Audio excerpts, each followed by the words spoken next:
नमस्कार दोस्तों, स्वागत आपका अपने यूट्यूब चैनल पर। दोस्तों, आज हम एसएससी सीजीएल मेंस और दिल्ली पुलिस कांस्टेबल के लिए टीसीएस के पीवाईक्यूज करने वाले हैं। वेरी वेरी इंपॉर्टेंट रहेंगे और आप सभी को पता है हमारे कंटेंट से डायरेक्ट एग्जाम में क्वेश्चन देखने को मिलते हैं, तो एक भी वीडियो मिस मत किया करो। दोस्तों, ये प्लेलिस्ट है जहाँ से आपको डिफरेंट वीडियोस टीसीएस के पीवाईक्यूज की, कंप्यूटर की देखने को मिल जाएंगी, तो आप देख सकते हैं, काफ़ी हेल्पफुल आपके लिए रहेंगी। ठीक है, अगर आप दिल्ली पुलिस कांस्टेबल की तैयारी कर रहे हैं तो ये वाली प्लेलिस्ट देख लेनी है। अगर सीजीएल टायर 2 की प्रिपरेशन कर रहे हो तो ये वाली प्लेलिस्ट देख लेनी है। ठीक है, बाकी सभी के अंदर हमने टीसीएस के पीवाईक्यूज ही डिस्कस कर रखे हैं, तो सारी इंपॉर्टेंट रहेंगी टीसीएस की एग्जामिनेशंस के लिए। दोस्तों, अगर आप डिटेल कोर्स लेना चाहते हैं जिसके अंदर हम एनसीईआरटी डिस्कस कर रहे हैं, टीसीएस के PYQs topic wise class notes की पीडीएफ आपको यहाँ पर मिल जाएंगी, एमसीक्यूज की पीडीएफ मिल जाएंगी, बाइलिंगुअल कंटेंट रहेगा। टीसीएस के 3 से 3,500 क्वेश्चन हम यहाँ पर डिस्कस करेंगे एनसीईआरटी की थ्योरी के साथ। तो सीजीएल मेंस और दिल्ली पुलिस कांस्टेबल के लिए काफ़ी इंपॉर्टेंट रहेगा। मैं तो ये बोलूँगा, अगर इन फ्यूचर आपको टीसी से कोई भी एग्ज़ाम देना है, अगर कंप्यूटर वहाँ पर पूछा जाएगा, तो आपको ये कोर्स ले लेना चाहिए रैंक साइको एप्लीकेशन से। लिंक मिल जाएगा आपको डिस्क्रिप्शन बॉक्स के अंदर। तो चलिए स्टार्ट करते हैं। क्वेश्चन नंबर फर्स्ट यहाँ पर है, what is the major difference between an ethical hacker and a cracker. Ethical hacker और क्रैकर के बीच मुख्य अंतर क्या है। दोस्तों, एथिकल हैकर कौन से हैकर होते हैं, सबसे पहले तो यही देखते हैं। एथिकल हैकर ये होते हैं यहाँ पे वाइट हैट हैकर, जिनको ऑर्गेनाइजेशंस के द्वारा हायर किया जाता है सिक्योरिटी थ्रेट्स और सिस्टम लूप होल्स को फिक्स करने के लिए, और ये वर्क करते हैं against black hat hacker. Black hat नाम से ही स्पष्ट है काला, तो इनके काले कारनामे रहते हैं। इन्हीं को हम क्या बोलते हैं, क्रैकर्स। ये सीधा सिस्टम के अंदर लूप होल्स देखते हैं और आपके सिस्टम पर अटैक करने का काम करते हैं। कौन, ब्लैक हैट हैकर्स। तो इसका आपका फर्स्ट राइट रहेगा, the ethical hacker has authorization from the owner of the target. इनको यहाँ पर अथॉरिटी मिली रहती है ऑर्गेनाइजेशन के ओनर के पास से सिस्टम को प्रोटेक्ट करने के लिए। तो ऑप्शन फर्स्ट आपका यहाँ पर राइट रहेगा। Next question, in Google Chrome which of the following pair of shortcut key function is correct. Google Chrome में शॉर्टकट कुंजी और उनका फंक्शन के बारे में निम्नलिखित में से कौन सी जोड़ी सही है, ये आपको बताना है। फर्स्ट यहाँ पर दे रखा है कंट्रोल प्लस डिलीट, तो इसका क्या फंक्शन यहाँ पर दे रखा है, open the clear browsing data option. Clear browsing data option को ओपन करने के लिए कंट्रोल प्लस डी का यूज किया गया है यहाँ पर, जो कि पूरी तरह से गलत है। क्लियर ब्राउजिंग डाटा ऑप्शन को ओपन करने के लिए control plus shift plus delete का यूज किया जाता है, नहीं कंट्रोल प्लस डिलीट का। Next, control plus shift plus B का यूज यहाँ पर किया गया है शो और hide the bookmark bar. Bookmark bar को शो या हाइड करने के लिए कंट्रोल शिफ्ट प्लस बी का यूज किया जाता है, बिल्कुल सही रहेगा। तो कौन सी जोड़ी यहाँ पर सही रहेगी, ऑप्शन 4 ओनली सेकेंड। चलिए गूगल क्रोम के अंदर आपको दिखा भी देते हैं।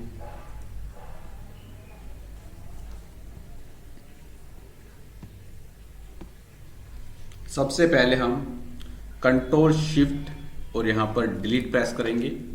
एक सेकंड, मैं इसको कर देता हूं। कंट्रोल शिफ्ट और डिलीट प्रेस करते हैं तो आप यहां पर देख पा रहे होंगे क्लियर ब्राउज डेटा ऑप्शन आपका यहां पर ओपन हो जाता है। नेक्स्ट क्या था, यहां पर कंट्रोल शिफ्ट और बी था ना, हाँ कंट्रोल शिफ्ट और बी, तो कंट्रोल शिफ्ट और बी देख लो। कंट्रोल शिफ्ट और बी यहां पर करते हैं, कंट्रोल शिफ्ट और बी। तो यहाँ पर मैंने कोई बुकमार्क नहीं कर रखा है, तो इसीलिए बुकमार्क मार्क आपको यहाँ पर शो नहीं हो रहा है। जैसे आप कंट्रोल शिफ्ट और बी प्रेस करोगे तो बुकमार्क बार यहाँ पर शो और हाइड हो जाएगा यहाँ पर ऊपर, ठीक है, क्योंकि मैंने यहाँ पर कुछ भी बुकमार्क नहीं कर रखा तो शो नहीं हो रहा है वो आपका। ठीक है भाई, तो चलिए ऑप्शन 4 यहाँ पर राइट रहेगा। नेक्स्ट है question number 3, which of the following options can be used for hiding A folder in Windows. Windows में किसी फोल्डर को छुपाने के लिए निम्नलिखित में से किस विकल्प का उपयोग किया जाता है, आपको बताना है।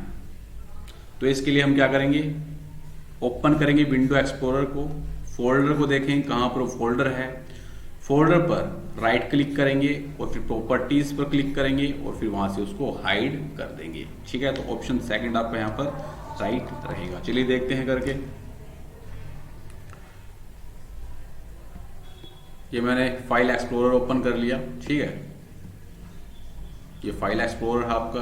तो यहाँ से मैं कुछ करके दिखाता हूँ आपको, कौन से फोल्डर में चलेंगे, यहाँ पर चलते हैं। तो यहाँ पर जो फोल्डर बना रखा है मैंने कंप्लीट MS ऑफिस टेस्ट 27 के नाम से, तो इस पर मैं क्या करूँगा, राइट क्लिक करूँगा। राइट क्लिक करने के बाद प्रॉपर्टीज पर क्लिक करूँगा, फिर मैं यहाँ पर हिडन पर क्लिक करूँगा, ओके कर दूंगा तो आपका ओके करूँगा तो वो हाइड हो जाएगा। हुआ, हो गया ना, 27 वाला हमारा हाइड हो गया यहाँ पर। तो विंडो एक्सप्लोरर के अंदर जाकर फोल्डर को ढूंढकर उस पर राइट क्लिक करके प्रॉपर्टीज पर क्लिक करके उसको हाइड कर देना है आपको। नेक्स्ट क्वेश्चन चलते हैं, क्वेश्चन नंबर 4 पर। In cyber security circles the acronym CIA sum up the major way in which data can be at risk. What is the full form of CIA? Cyber सुरक्षा हलकों में CIA का संक्षिप्त नाम उन प्रमुख तरीकों का सार प्रस्तुत करता है जिनसे डेटा खतरे में पड़ सकता है। CIA का पूरा नाम आपको बताना है, क्या रहेगा। तो ये CIA का फुल फॉर्म होता है आपका कॉन्फिडेंशियलिटी, इंटीग्रिटी, अवेलेबिलिटी। ऑप्शन 3 आपका यहाँ पर राइट रहेगा। और दोस्तों सिक्योर कम्युनिकेशन,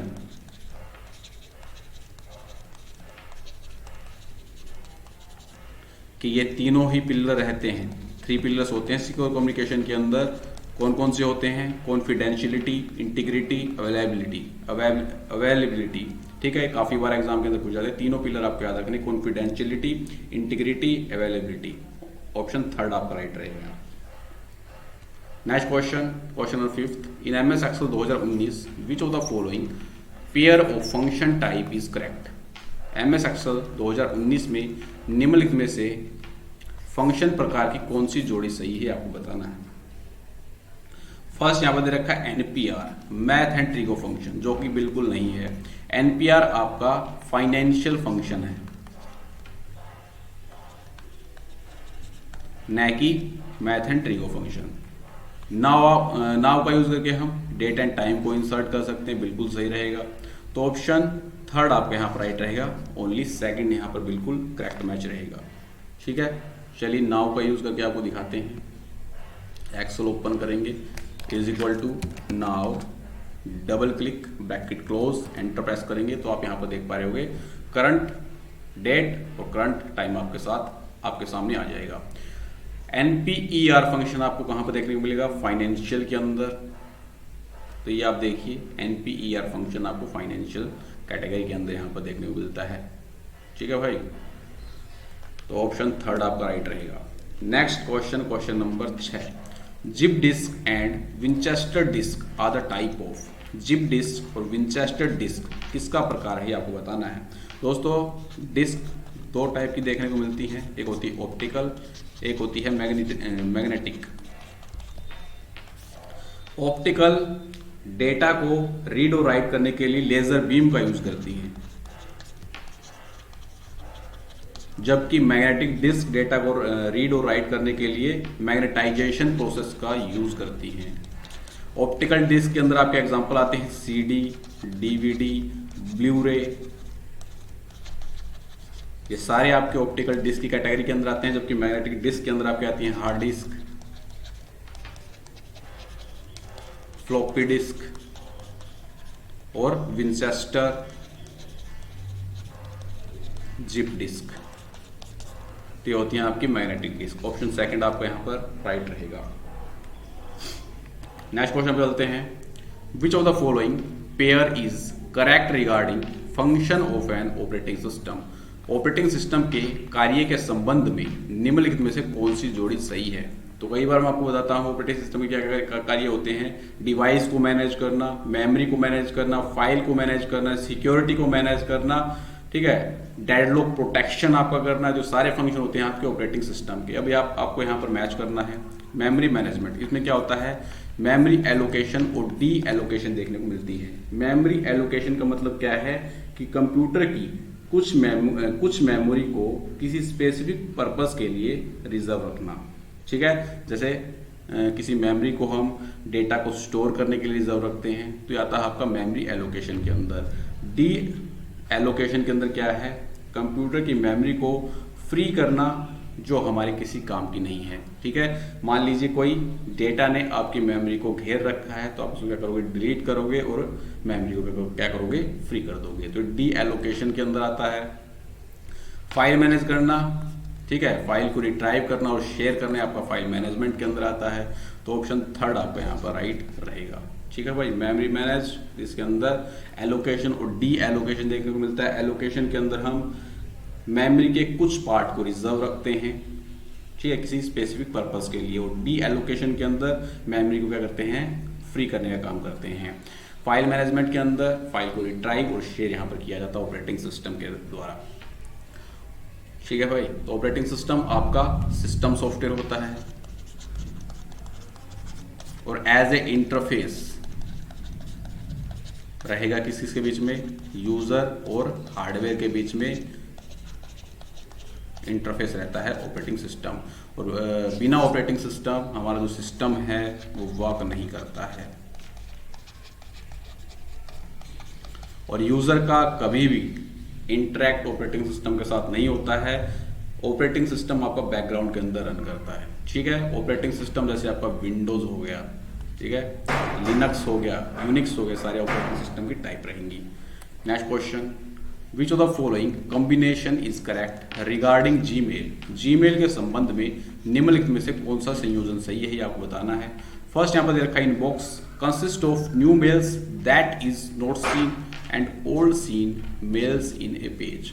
इनबॉक्स आपका जीमेल के अंदर एक पेज होता है जहां पर आपके न्यू मेल्स आपको देखने को मिलते हैं, और कुछ मेल ऐसे होते हैं जो आपने देख नहीं रखे होते हैं, वो आपको यहाँ पर देखने को मिलते हैं। बिल्कुल सही स्टेटमेंट रहेगी। नेक्स्ट है यहाँ पर ट्रैश। तो ट्रैश के अंदर जो मेल्स आप डिलीट करते हो वो आपके ट्रैश फोल्डर के अंदर जाते हैं, और ये 30 डेज तक आपके ट्रैश फोल्डर के अंदर रहते हैं डिलीट करने के बाद। तो ऑप्शन थर्ड आपका यहाँ पर करेक्ट आंसर रहेगा।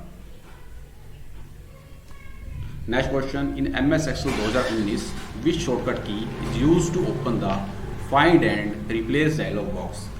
MS Excel 2019 में फाइंड और रिप्लेस बॉक्स को खोलने के लिए किस शॉर्टकट कुंजी का उपयोग किया जाता है। तो फाइंड एंड रिप्लेस बॉक्स को ओपन करने के लिए शिफ्ट के साथ F5 का यूज करते हैं। ऑप्शन सेकंड आपका राइट रहेगा।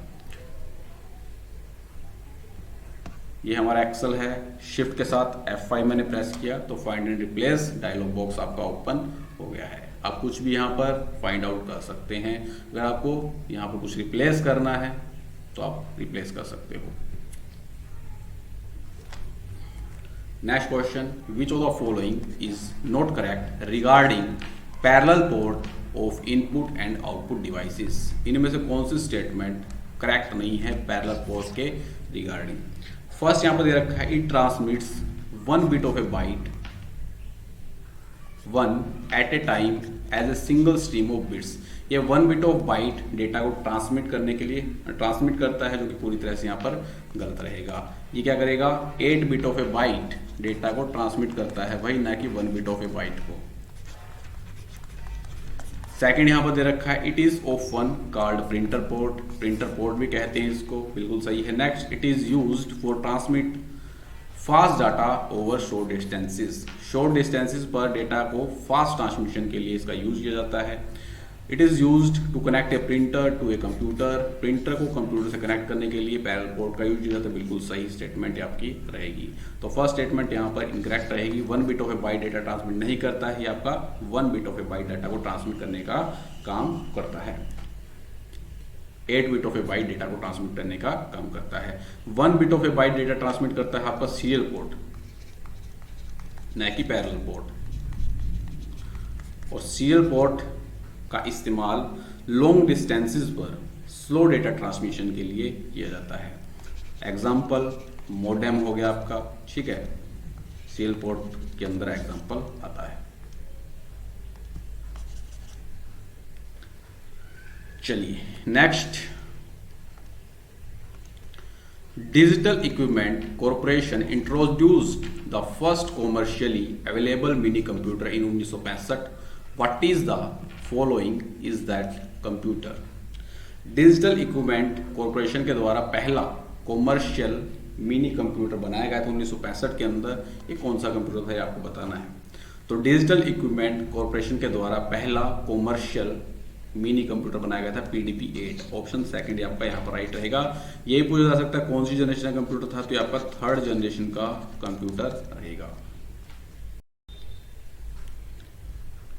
नेक्स्ट क्वेश्चन है, how you can protect your system from Trojan horses and backdoors. आप अपने सिस्टम को ट्रोजन हॉर्सेस और बैकडोर्स से कैसे प्रोटेक्ट कर सकते हो, ये आपको बताना है। ट्रोजन हॉर्सेस क्या होते हैं दोस्तों, कई बार आपको ये लगता है कि ये एप्लीकेशन यूजफुल है हमारे सिस्टम के लिए, तो आप उस एप्लीकेशन को डाउनलोड कर लेते हो इंटरनेट से, लेकिन वो एप्लीकेशन मालवेयर होती हैं जो आपके सिस्टम को इन्फेक्ट करने का काम करती हैं। जो जैसी दिखती हैं वैसी बिल्कुल नहीं होती हैं। ये एप्लीकेशन के आड़ में एक मालवेयर होता है जो आपके सिस्टम को इन्फेक्ट करने का काम करता है। बैकडोर्स के अंदर अनऑथराइज्ड एक्सेस गेन कर ली जाती है without the consent of user की जानकारी के बिना। अब इनसे कैसे हम प्रोटेक्शन ले सकते हैं। फर्स्ट दे रखा है, stay away from suspect websites and web links. आपको हमेशा सस्पेक्टेड वेबसाइट और वेब लिंक से दूरी बनाए रखनी चाहिए। क्यों? अगर आपको लगता है कि ये वेबसाइट आपको सिस्टम में मालवेयर लेकर आ सकती है तो बिल्कुल भी आपको उस वेबसाइट पर विजिट नहीं करना चाहिए। अगर आपको ये लगता है कि इस लिंक पर क्लिक करने के बाद मेरे सिस्टम के अंदर मालवेयर आ सकता है तो आपको उस लिंक पर बिल्कुल भी क्लिक नहीं करना चाहिए, दूरी बनाए रखनी चाहिए। तो पहली स्टेटमेंट राइट रहेगी। Next, surf on web cautiously. ध्यानपूर्वक आपको वेब सर्फिंग करनी चाहिए, बिल्कुल सही स्टेटमेंट रहेगी। तो दोनों स्टेटमेंट प्रोटेक्ट करेंगी आपको आपके सिस्टम को ट्रोजन हॉर्स और बैकडोर से। तो 4th ऑप्शन यहाँ पर आपका राइट रहेगा। नेक्स्ट क्वेश्चन पे चलते हैं, विच of the following is correct regarding SCSI port. SCSI port के संदर्भ में निम्नलिखित में से कौन सा कथन सही है आपको बताना है। दोस्तों SCSI की फुल फॉर्म आपको पता होना चाहिए। इसकी फुल फॉर्म होती है स्मॉल कंप्यूटर सिस्टम इंटरफेस। तो इसके बारे में क्या क्या स्टेटमेंट रखे हैं, it allows data to be transmitted in a daisy chain up to 7 devices. ये डेटा को ट्रांसमिट करती हैं डेजी चेन में अप टू 7 डिवाइसेस। मतलब क्या है यहाँ पर, ये मान लीजिए आपका कंप्यूटर सिस्टम है, इस सिस्टम से 7 डिवाइसेस यहाँ पर कनेक्ट हैं। कितनी हो गई, ABCDEF और एक G। तो टोटल 7 डिवाइसेस सिस्टम से कनेक्ट हैं। अब दोस्तों यहाँ पर डेटा का जो फ्लो होगा वो सीक्वेंस के अंदर आपको देखने को मिलेगा। सबसे पहले डेटा जाएगा आपका A डिवाइस के अंदर, फिर ये जाएगा आपका B डिवाइस के अंदर, फिर जाएगा C डिवाइस के अंदर, फिर जाएगा D के अंदर, फिर E के अंदर, फिर F के अंदर, फिर G के अंदर। 7 डिवाइसेस के अंदर डेटा जाने के लिए पहले उसको 6 डिवाइसेस से गुजरना रहता है यहाँ पर। तो यहाँ पर डेटा का ट्रांसमिशन डेजी चेन के अंदर आपका होता है। फर्स्ट स्टेटमेंट बिल्कुल यहाँ पर राइट रहेगी। Next, it is used to connect SSD CD-ROM drives and scanner with the computer system. इसका use hard disk drive, CD-ROMs और स्कैनर्स को कंप्यूटर सिस्टम से कनेक्ट करने के लिए किया जाता है। बिल्कुल राइट स्टेटमेंट रहेगी। तो दोनों स्टेटमेंट आपके यहाँ पर करेक्ट हैं, बोथ फर्स्ट एंड सेकंड। ये आपका SCSI पोर्ट रहेगा। Next, in MS word 2019 which of the following pair of tab function is correct. एक साइड में टैब दे रखे हैं, एक साइड में फंक्शंस दे रखे हैं। आपको यहाँ पर करेक्ट मैचिंग बतानी है। फर्स्ट यहाँ पर है लेआउट टैब के अंदर आपको मार्जिन देखने को मिलता है, बिल्कुल मिलता है। इंसर्ट टैब के अंदर आपको टेबल देखने को मिलता है, बिल्कुल देखने को मिलता है। दोनों आपकी राइट मैच रहेंगे। Option third is the right answer. चलिए चलते हैं MS वर्ड पर। ये हमने MS वर्ड ओपन किया,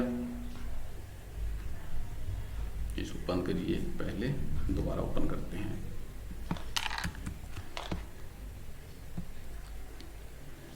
लेआउट में मार्जिन्स और इंसर्ट में टेबल। तो हमने लेआउट टैब पर क्लिक किया, यहां पर आपको मार्जिन्स फीचर देखने को मिल जाएगा। ठीक है, पेज सेटअप के अंदर आपको मार्जिन, ओरिएंटेशन, साइज, कॉलम्स ये फीचर आपको देखने को मिलते हैं। और ये पूछा जाता है पेज ब्रेक फीचर आपको कहां पर देखने को मिलता है, तो ये आपको लेआउट के अंदर ही देखने को मिलता है। इंसर्ट टैब की बात करें तो यहाँ पर आपको टेबल देखने को मिल जाती है। ठीक है, यहां से आप क्या कर सकते हो, टेबल बना सकते हो। चलिए नेक्स्ट क्वेश्चन चलते हैं। In MS word 2019 which shortcut key is use to change text to heading 2। MS word 2019 के अंदर टेक्स्ट को हेडिंग 2 के अंदर चेंज करने के लिए शॉर्टकट की क्या रहेगी, आपको बताना है। तो हेडिंग 2 के लिए शॉर्टकट की होती है Ctrl+Alt+2। हेडिंग 1 के लिए शॉर्टकट की क्या रहेगी, सीधा आपको यहाँ पर Ctrl+Alt+1 प्रेस करना है 1 के लिए। हेडिंग 3 के लिए आप यहाँ पर 3 प्रेस करोगे, Ctrl+Alt+3। चलिए हेडिंग 2 के अंदर कन्वर्ट करके आपको दिखाते हैं। सबसे पहले टेक्स्ट को, कुछ टेक्स्ट यहाँ पर लेते हैं रैंडम फंक्शन का यूज करके। ठीक है, अब मुझे इसे थीम्स को हेडिंग 2 के अंदर कन्वर्ट करना है। तो Ctrl+Alt+2 मैंने प्रेस किया तो आपका हेडिंग 2 के अंदर कन्वर्ट हो गया है। ठीक है, तो आप यहाँ पर देख पा रहे होगे हेडिंग 2 आपका यहाँ पर एक्टिव हो गया है। अगर मुझे वीडियो को हेडिंग 1 के अंदर कन्वर्ट करना है तो Ctrl+Alt+1 प्रेस करूंगा तो आप यहाँ पर देखोगे हेडिंग 1 आपका यहाँ पर एक्टिव हो गया है, हेडिंग 1 के अंदर कन्वर्ट हो गया है। अगर मुझे इसे हेडिंग 3 के अंदर कन्वर्ट करना है Ctrl+Alt+3 प्रेस करेंगे तो हेडिंग 3 के अंदर आपका ये कन्वर्ट हो गया है। चलिए next question. To resize the column width to 2.0 centimetre from the default value in MS Excel. अगर आप कॉलम विड्थ को 2.0 करना चाहते हैं डिफॉल्ट वैल्यू से तो आप क्या करोगे यहाँ पर। तो चलिए प्रैक्टिकल ही करके आपको दिखाएंगे। ये मैंने दोस्तों एक्सेल खोला। ठीक है, एक्सेल के अंदर मैंने हेडिंग पर क्लिक किया, राइट क्लिक किया। अब आपको यहाँ पर कॉलम विड्थ पर क्लिक करना है और आप जितनी भी यहाँ पर कॉलम विड्थ करना चाहते हैं 2.0 पर करना चाहते हैं मान लीजिए, तो 2.0 आपको प्रेस करना है। ओके पर क्लिक करोगे तो 2.0 कॉलम विड्थ आपकी हो जाएगी। ठीक है, बाय डिफॉल्ट कॉलम विड्थ कितनी होती है वो भी हम आपको दिखाते हैं। यहाँ पर क्लिक करोगे तो 8.43 बाय डिफॉल्ट कॉलम विड्थ आपको देखने को मिलती है। ये भी कई बार एग्जामिनर पूछता है। तो हमने यहाँ पर क्या किया है, right click the mouse on the column heading and then choose the column width. हमने सबसे पहले कॉलम हेडिंग पर राइट क्लिक किया, फिर हमने कॉलम विड्थ को सिलेक्ट किया और फिर उसके अंदर डिजायर्ड वैल्यू पुट कर दी है। तो इस प्रकार से आप कॉलम विड्थ को चेंज कर सकते हो डिफॉल्ट वैल्यू से। Next, which of the following is used to separate arguments in a formula in an Excel spreadsheet. Excel spreadsheet के अंदर फॉर्मूला में आर्ग्यूमेंट्स को सेपरेट करने के लिए किसका यूज किया जाता है। तो आर्ग्यूमेंट को सेपरेट करने के लिए कोमा का यूज किया जाता है। ऑप्शन 4 आपका राइट रहेगा। चलिए दिखा देते हैं। ये सारी चीजें दिखाने की तो नहीं होती है भाई, खुद से भी आप कुछ करके देखा करो। इज इक्वल टू, मान लीजिए मैंने कोई लगाया यहाँ पर समीफ का लगा लिया, तो आप यहाँ पर देख पा रहे होगे रेंज के बाद कोमा आपको देखने को मिलेगा। एक आर्ग्यूमेंट आपका सेपरेट हो रहा है किससे, कोमा से। फिर क्राइटेरिया के बाद आपको कोमा देखने को मिलेगा। तो ये सारी आर्ग्यूमेंट्स आपके कोमा से सेपरेट होते हैं।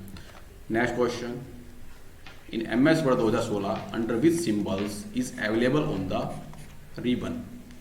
MS वर्ड 2016 में रिबन पर कौन से में सिंबल उपलब्ध होते हैं। तो सिंबल आपको देखने को मिलते हैं इंसर्ट टैब के अंदर। ऑप्शन 3 आपका यहाँ पर राइट रहेगा। ठीक है, चलिए देखते हैं। ये मैंने एक्सेल ओपन किया, ठीक है, इंसर्ट पर क्लिक किया और यहाँ पर आपको सिंबल देखने को मिल जाएगा। यहाँ से आप डिफरेंट सिंबल्स इंसर्ट कर सकते हैं जो सिंबल आप चाहते हैं। Next question, in MS word 2010 maximum recent files that appears with recent documents of the file menu. MS word 2010 के अंदर कितनी मैक्सिमम रिसेंट फाइल यहाँ पर अपीयर हो सकती हैं रिसेंट डॉक्यूमेंट्स के अंदर फाइल मेन्यू में। अभी रिसेंट डॉक्यूमेंट्स का मतलब क्या है वो मैं आपको बताता हूँ। यहाँ पर वो डॉक्यूमेंट्स जो हमने रिसेंटली ओपन किए हैं या रिसेंटली क्रिएट किए हैं वो आपको रिसेंट डॉक्यूमेंट्स के अंदर देखने को मिलते हैं। अब मैं यहाँ पर MS वर्ड ओपन करता हूँ, क्लिक किया, ठीक है। ये यहाँ पर आपको रिसेंट डॉक्यूमेंट्स देखने को मिल जाएंगे। जितने भी डॉक्यूमेंट्स मैंने यहाँ पर रिसेंटली ओपन किए हैं वो आपको सारे देखने को मिल जाएंगे। न्यूअर वर्जन के अंदर टोटल 10 डॉक्यूमेंट्स आपको देखने को यहाँ पर मिलते हैं रिसेंट डॉक्यूमेंट्स के अंदर, लेकिन 2010 के अंदर आपको 25 रिसेंट फाइल्स देखने को मिलती हैं। ऑप्शन 4 आपका यहाँ पर राइट रहेगा, ठीक है। न्यूअर वर्जन के अंदर 10 फाइल्स देखने को मिलती हैं। Next and the last one, what would be the output of the following MS Excel formula. MS Excel formula का आउटपुट बताना है। साइन फंक्शन आपको यहाँ पर दे रखा है। साइन फंक्शन कौन सा फंक्शन होता है आपका, मैथ एंड ट्रिगो, कई बार एग्जामिनर पूछता है। साइन फंक्शन किस प्रकार से वर्क करता है दोस्तों, अगर नंबर आपका पॉजिटिव हो तो इसका आउटपुट आता है 1। अगर नंबर आपका 0 हो तो इसका आउटपुट आता है 0। अगर नंबर आपका नेगेटिव हो तो आउटपुट क्या आता है -1, ठीक है। एग्जाम्पल यहाँ पर लेकर मैं आपको बताता हूँ। सबसे पॉजिटिव वाले का ले लेते हैं, इज इक्वल टू साइन 10, तो इसका आउटपुट क्या आएगा 1। अब 0 लाते हैं तो साइन 4 - 4, इसका आउटपुट क्या आएगा 4 - 4 0, तो answer 0। Is equal to sine -1000, तो इसका आउटपुट क्या आएगा, नंबर हमारा माइनस में है तो आउटपुट आपका आएगा -1। तो यहाँ पर नंबर क्या है -300, तो आउटपुट क्या आएगा आपका -1। ऑप्शन 3 आपका यहाँ पर करेक्ट आंसर रहेगा। तो दोस्तों आज का सेट हमारा यही कंप्लीट होता है। 20 क्वेश्चन डिस्कस कर लिए हैं आपके साथ। वीडियो को ज़्यादा शेयर करें। अगर आप बैच के अंदर एनरोल करना चाहते हैं तो आप रैंको साइकिल एप्लीकेशन से बैच के अंदर एनरोल कर सकते हैं। मिलते हैं नेक्स्ट वीडियो में। जय हिंद, जय भारत। तैयारी करते रहिए और आगे बढ़ते रहिए।